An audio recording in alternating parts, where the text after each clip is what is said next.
just joshing A.S.M.R.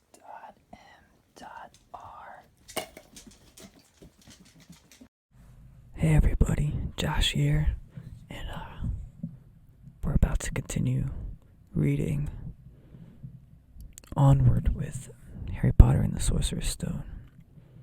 And we just finished up on chapter 6, where we are now just about to bring the kids into Hogwarts, where they will be sorted into their appropriate houses. And Harry's just in awe of it all. He still can't believe he's a wizard. And so that's where we left off. We'll pick it up and get started with chapter 7. The Sorting Hat. Here we go. The door swung open at once. A tall, dark-haired witch in emerald green robes stood there. She had a very stern face, and Harry's first thought was that it was not someone to cross. The first years, Professor McGonagall, said Hagrid. Thank you, Hagrid. I will take them from here. She pulled the door wide. The entrance hall was so big you could have fit the whole of the Dursleys' house in it. The stone walls were lit with flaming torches like the ones at Gringotts. The ceiling was too high to make out. A magnificent marble staircase facing them led to the upper floors. They followed Professor McGonagall across the flagged stone floor. Harry could hear the drone of hundreds of voices from a doorway to the right. The rest of the school must already be here, but Professor McGonagall showed the first years into a small, empty chamber off the hall. They crowded in, standing rather closely together than they would usually have done, peering about nervously. Welcome to Hogwarts, said Professor McGonagall. The start of term banquet will begin shortly. But before you take your seats in the Great Hall, you will be sorted into your houses. The sorting is a very important ceremony because while you are here, your house will be something like your family within Hogwarts. You will have classes with the rest of your house, sleep in your house dormitory, and spend free time in their house common room. The 4 houses are called Gryffindor, Hufflepuff, Ravenclaw, and Slytherin. Each house has its own noble history, and each has produced outstanding witches and wizards.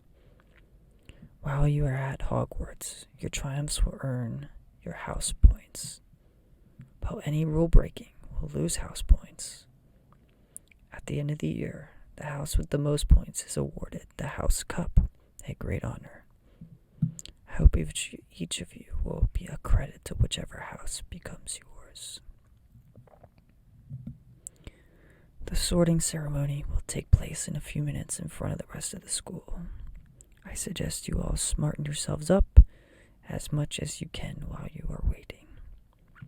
Her eyes lingered for a moment on Neville's cloak, which was fastened under his left ear, and on Ron's smudged nose. Harry nervously tried to flatten his hair. I shall return when we are ready for you, said Professor McGonagall. Please wait quietly. She left the chamber. Harry swallowed. How exactly do they sort us into houses? He asked Ron. Some sort of test, I think. Fred said it hurts a lot, but I think he was just joking. Harry's heart gave a horrible jolt. A test in front of the whole school. But he didn't know any magic yet. What on earth would he have to do? He hadn't expected something like this the moment they arrived. He looked around anxiously and saw that everyone else looked terrified too. No one was talking much except Hermione Granger, who was whispering very fast about all the spells she'd learned and wondering which one she'd need. Harry tried hard not to listen to her. He'd never been more nervous, never, not even when he had to take a school report home to the Dursleys, saying that he'd somehow turned his teacher's wig blue. He kept his eyes fixed on the door. Any second now, Professor McGonagall would come back and lead him to his doom. Then something appeared that made him jump about a foot in the air. Several people behind him screamed. "What the?" he gasped. So did the people around him. About 20 ghosts had just streamed through the back wall. Pearly white and slightly transparent, they glided across the room, talking to one another and hardly glancing at the first years. They seemed to be arguing. What looked like a fat little monk was saying, "Forgive and forget, I say. We ought to give him a second chance." "My dear Friar, haven't we given Peeves all the chances that he deserves? He gives us all a bad name, and you know he's not really even a ghost. I say, what are you all doing here?" A ghost wearing a ruff and tights had suddenly noticed the first years.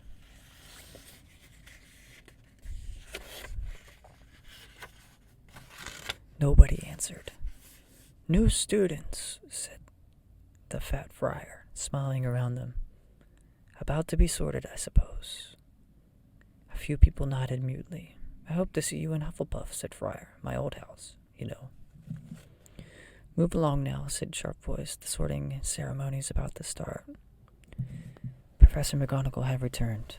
One by one, the ghosts floated away through the opposite wall. "Now, form a line," Professor McGonagall told the first years, "and follow me."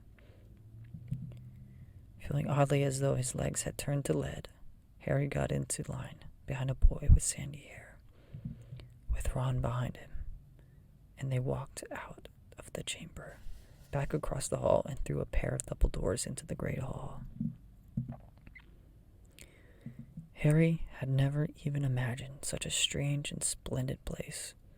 It was lit by thousands and thousands of candles that were floating in midair over 4 long tables, where the rest of the students were sitting. These tables were laid with glittering golden plates and goblets. At the top of the hall was another long table, where the teachers were sitting. Professor McGonagall led the first years up here, so that they came to a halt in line, facing the other students, with the teachers behind them.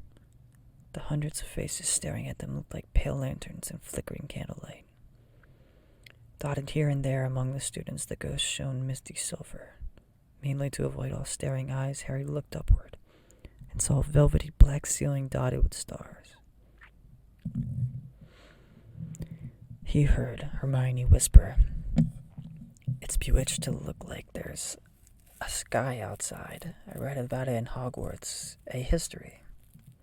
It was hard to believe there was a ceiling there at all, and that the Great Hall didn't simply open on to the heavens." Harry quickly looked down again at Professor McGonagall, slightly placed a 4-legged stool in front of the first years. On top of the stool, she put a pointed wizard's hat. This hat was patched and frayed and extremely dirty. Aunt Petunia wouldn't have let it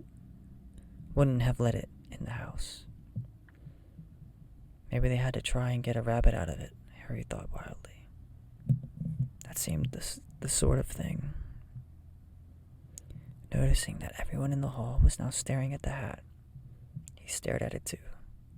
For a few seconds, there was complete silence. Then the hat twitched. A rip near the brim opened wide like a mouth, and the hat began to sing. "Oh, you may not think I'm pretty, but don't judge on what you see. I'll eat myself if you can find a smarter hat than me. You can keep your bowlers black, your top hat sleek and tall, for I'm the Hogwarts sorting hat, and I can cap them all. There's nothing hidden in your hat the Sorting Hat can't see, so try me on, and I will tell you where you ought to be.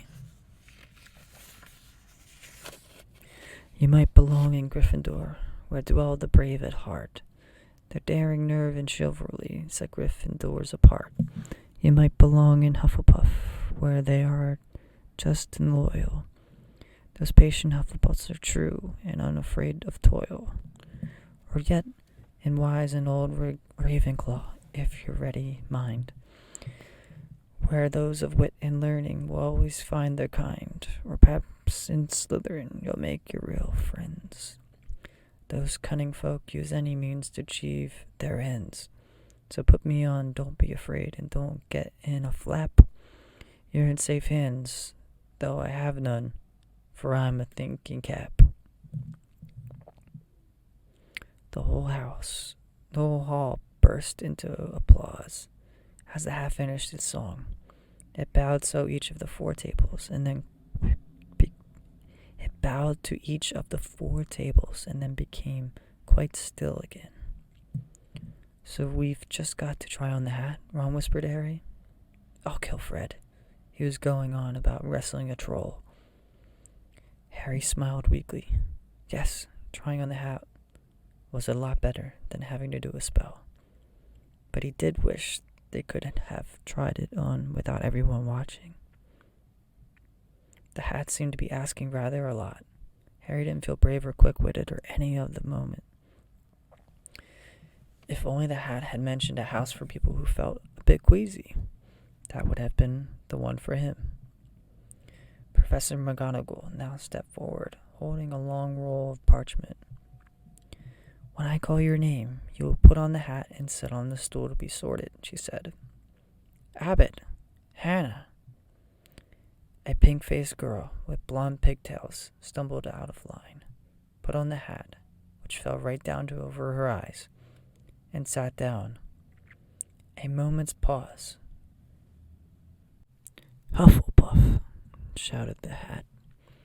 The table on the right cheered and clapped as Hannah went to sit down at the Hufflepuff table. Harry saw the ghost of the fat friar waving merrily at her. Bones, Susan, Hufflepuff, shouted the hat again, and Susan scuttled off to sit next to Hannah. Boot, Terry, Ravenclaw. The table, second from the left, clapped this time. Several Ravenclaws stood up and shook hands with Terry as he joined them. Brocklehurst, Mandy went to Ravenclaw too, but Brown, Lavender became the first new Gryffindor, and the table on the far left exploded with cheers. Harry could see Ron's twin brothers catcalling.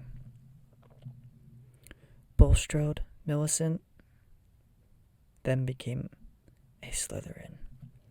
Perhaps it was Harry's imagination. After all, he heard about Slytherin, but he thought they all looked like an unpleasant lot.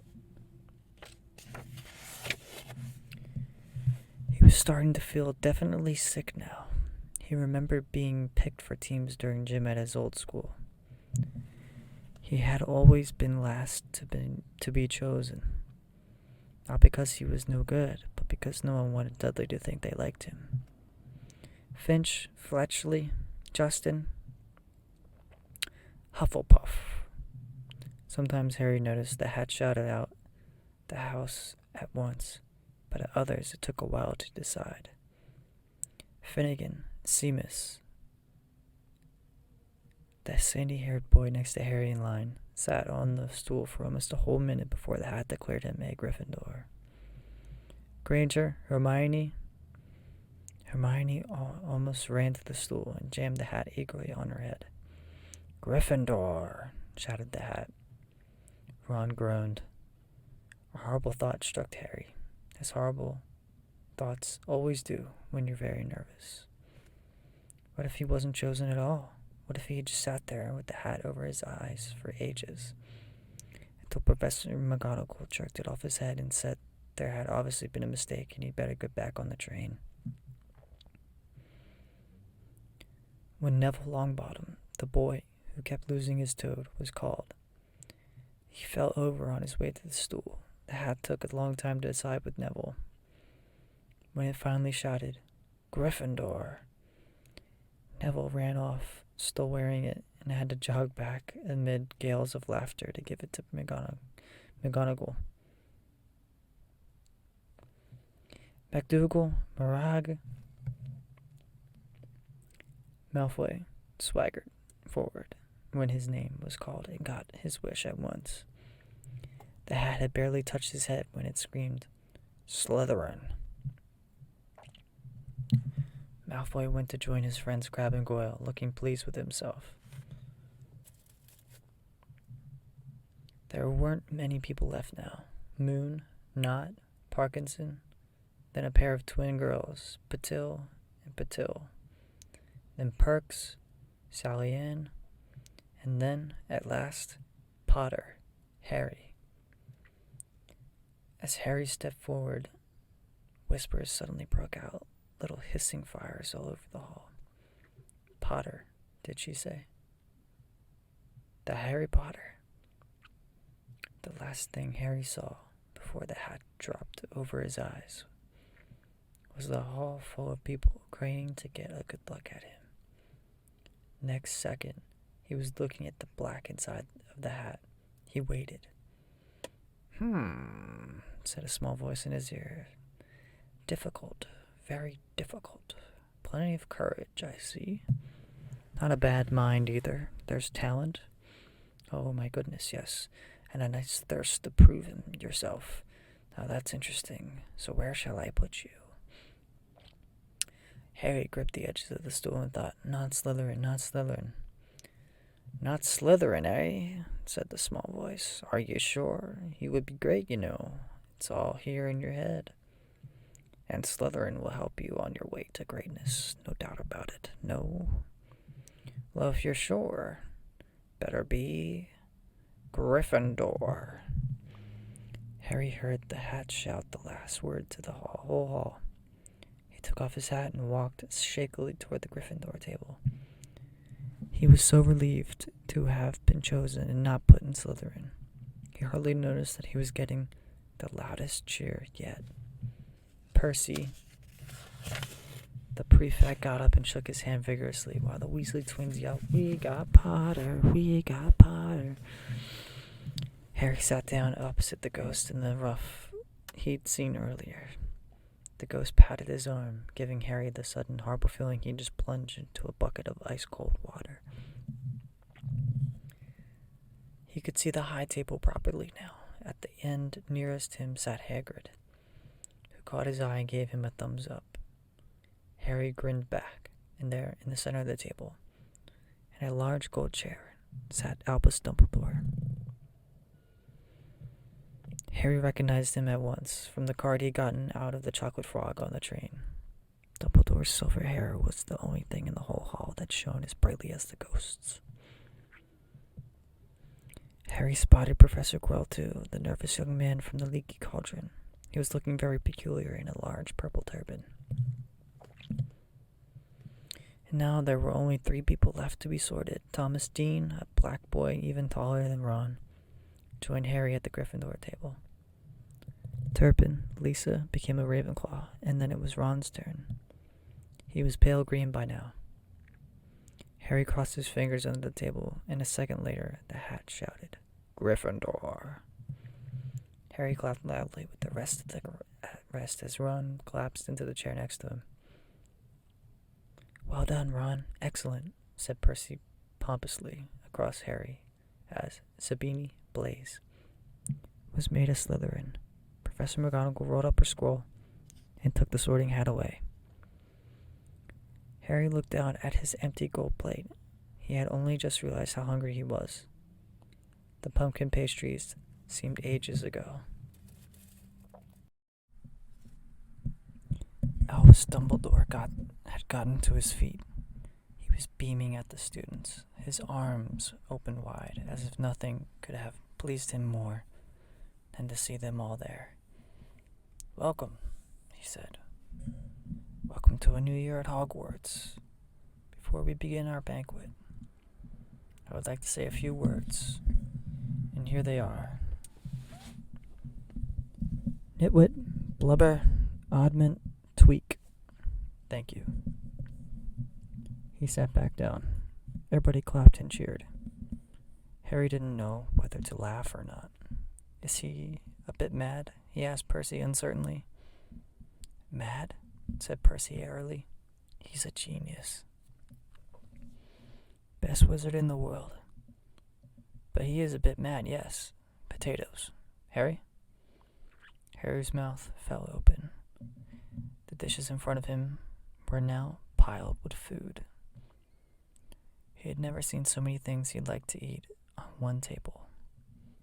Roast beef, roast chicken, pork chops, and lamb chops, sausages, bacon and steak, boiled potatoes, roast potatoes, fries, Yorkshire pudding, peas, carrots, gravy, ketchup, and, for some strange reason, peppermint humbugs.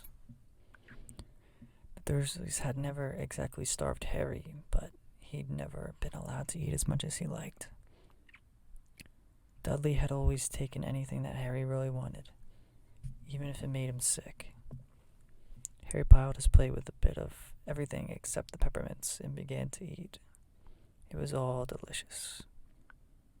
That does look good, said the ghost in the roof, sadly, watching Harry cut up his steak.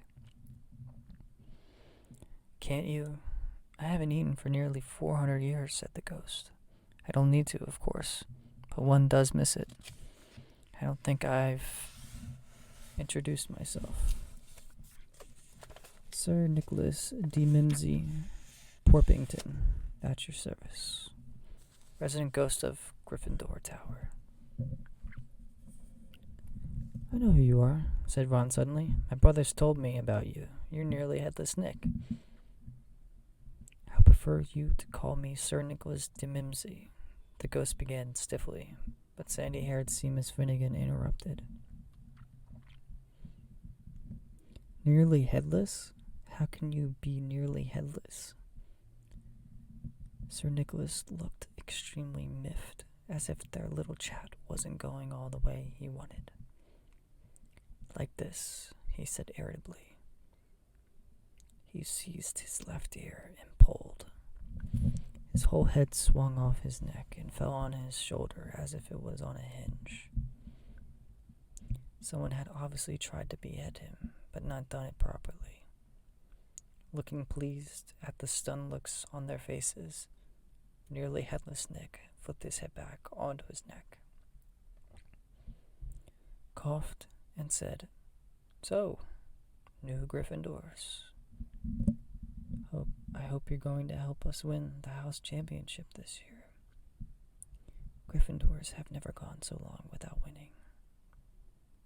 Slytherins have got the cup 6 years in a row. The Bloody Baron's becoming almost unbearable. He's the Slytherin ghost. Harry looked over at the Slytherin table and saw a horrible ghost sitting there, with blank staring eyes, a gaunt face, and robes stained with silver blood. He was right next to Malfoy, who, Harry was pleased to see, didn't look too pleased with the seating arrangements. How did he get covered in blood? Asked Seamus with great interest. I've never asked, said nearly headless Nick delicately. When everyone had eaten as much as they could, the remains of the food faded from the plates, leaving them sparkling clean as before. A moment later, the desserts appeared, blocks of ice cream in every flavor you could think of. Apple pies, treacle tarts, chocolate eclairs, jam donuts, trifle, strawberries, jello, rice pudding. As Harry helped himself to a treacle tart, the talk turned to their families. I'm half and half, said Seamus. My dad's a muggle. Mom didn't tell him she was a witch till after they were married. Bit of a nasty shock for him. The others laughed. What about you, Neville? Said Ron. Well, my gran brought me up, and she's a witch, said Neville, but the family thought I was all muggle for ages. My great uncle Algie kept trying to catch me off guard and force some magic out of me. He pushed me off the end of a Blackpool pier once. I nearly drowned, but nothing happened until I was 8. Great Uncle Algie came around for dinner, and he was hanging me out of the upstairs window by the ankles. And my great aunt, Auntie Enid, offered him a meringue, and he accidentally let go. But I bounced all the way down the garden and into the road. They were all really pleased. Gran was crying. She was so happy. You should have seen their faces when I got in there. Got in here. They thought I might not be magic enough to come, you see. Great Uncle Algie was so pleased, he bought me a toad. On Harry's side, Percy Weasley and Hermione were talking about lessons. I do hope they start right away. There's so much to learn. I'm particularly interested in transfiguration, turning something into something else. Of course, it's supposed to be very difficult. You'll be starting small, just matches into needles and that sort of thing. Harry, who was starting to feel warm and sleepy, looked up at the high table again. Hagrid was drinking deeply from his goblet. Professor McGonagall was talking to Professor Dumbledore. Professor Quirrell, in his absurd turban, was talking to a teacher with greasy black hair, a hooked nose, and sallow skin. It happened very suddenly. The hooked-nosed teacher looked past Quirrell's turban straight into Harry's eyes, and a sharp, hot pain shot across the scar on Harry's forehead. Ouch! Harry clapped a hand to his head. What is it? Asked Percy. Nothing. The pain had gone as quickly as it had come. Harder to shake off was the feeling Harry had gotten from the teacher's look. A feeling that he didn't like Harry at all. Who's that teacher talking to Professor Quirrell? He asked Percy. Oh, you know Quirrell already, do you? No wonder he's looking so nervous. That's Professor Snape. He teaches potions, but he doesn't want to. Everyone knows he's after Quirrell's job. Knows an awful lot about the dark arts, Snape. Harry watched Snape for a while, but Snape didn't look at him again. At last, the desserts too disappeared. Professor Dumbledore got to his feet again. The hall fell silent. Ahem. Just a few more words now that we are all fed and watered. I have a few start of term notices to give you. First years should note that the forest on the grounds is forbidden to all pupils, and a few of our older students would do well to remember that as well. Dumbledore's twinkling eyes flashed in the direction of the Weasley twins. I have also been asked by Mr. Filch, the caretaker, to remind you all that no magic should be used between classes in the corridors. Quidditch trials will be held in the second week of term. Anyone interested in playing for the house team should contact Madam Hooch. And finally, I must tell you that this year, the third floor corridor on the right-hand side is out of bounds to anyone who does not wish to die a very painful death. Harry laughed, but he was the one of the few who did. He's not serious, he muttered to Percy. Must be, said Percy, frowning at Dumbledore. It's odd, because he usually gives us a reason why we're not allowed to go somewhere. The forest's full of dangerous beasts, everyone knows that. I do think he might have told us, prefects at least. And now, before we go to bed, let us sing the school song, cried Dumbledore. Harry noticed that the other teacher's smiles had become rather fixed. Dumbledore gave his wand a little flick, as if he was trying to get a fly off the end. And the long golden ribbon flew out of it, which rose high above the tables and twisted itself snake-like into words. "Everyone picked their favorite tune," said Dumbledore, "and off we go." And the school bellowed, "Hogwarts, Hogwarts, Hoggy, wordy Hogwarts, teach us something, please, whether we be old and bald or young with scabby knees. Our heads could do with filling with some interesting stuff, for now they're bare and full of air, dead flies, and bits of fluff. So teach us things worth knowing, bring back what we've forgot. Just do your best, we'll do the rest, and learn until our brains all rot." Everybody finished the song at different times. At least only the Weasley twins were left singing along to a very slow funeral march. Dumbledore conducted their last few lines with his wand, and when they had finished, he was one of those who clapped loudest. "Ah, music," he said, wiping his eyes. "A magic beyond all we do here.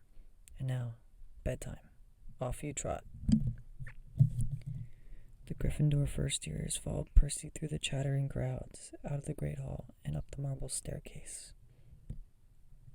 Harry's legs were like lead again, but only because he was so tired and full of food. He was too sleepy even to be surprised that the people in the porches along the corridors whispered and pointed as they passed, or that twice Percy led them through the doorways, hidden behind sliding panels and hanging tapestries. They climbed more staircases, yawning and dragging their feet, and Harry was just wondering how much farther they had to go when they came to a sudden halt. A bundle of walking sticks was floating in midair ahead of them, and as Percy took a step toward them, they started throwing themselves at him. "Peeves," Percy whispered to the first years. "A poltergeist." He raised his voice. "Peeves, show yourself." A loud, rude sound like air being let out of a balloon answered. "Do you want me to go to the Bloody Baron?" There was a pop, and a little man with wicked dark eyes and a wide mouth appeared, floating cross-legged in the air, clutching the walking sticks. "Ooh," he said with an evil cackle. "Eckle firsties. What fun." He swooped suddenly at them. They all ducked. "Go away, Peeves, or the Baron will hear about this. I mean it," barked Percy. Peeves stuck out his tongue and vanished, dropping the walking sticks on Neville's head. They heard him zooming away, rattling coats of armor as he passed. "You want to watch out for Peeves," said Percy as they set off again. "The Bloody Baron's the only one who can control him. He won't even listen to us prefects." Here we are. At the very end of the corridor hung a portrait of a very fat woman in a pink silk dress. "Password," she said. "Caput Draconis," said Percy, and the portrait swung forward to reveal a round hole in the wall. They all scrambled through it.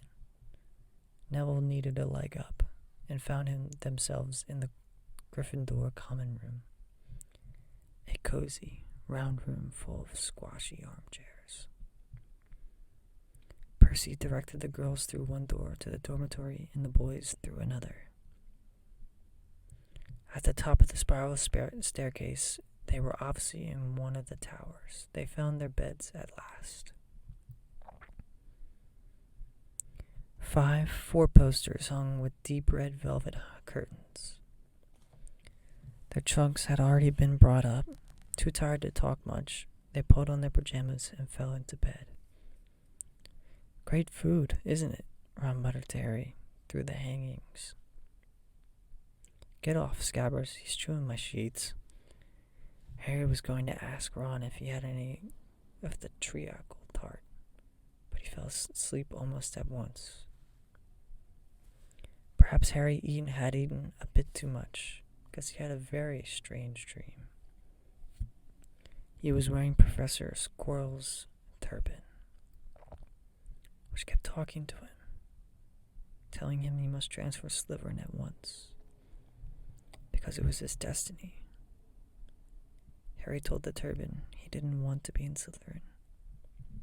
It got heavier and heavier. He tried to pull it off, but it tightened painfully. And there was Malfoy laughing at him as he struggled with it. Then Malfoy turned into the hook-nosed teacher, Snape, whose laugh became high and cold. There was a burst of green light, and Harry woke, sweating and shaking. He rolled over and fell asleep again, and when he woke the next day, he didn't remember that dream at all. Chapter 7 is now complete. Thank you for listening and partaking in this relaxing rendition of Harry Potter and the Sorcerer's Stone. If you enjoyed this, please come back for my reading of Chapter 8, which will be The Potions Master. Thank you very much. Goodbye.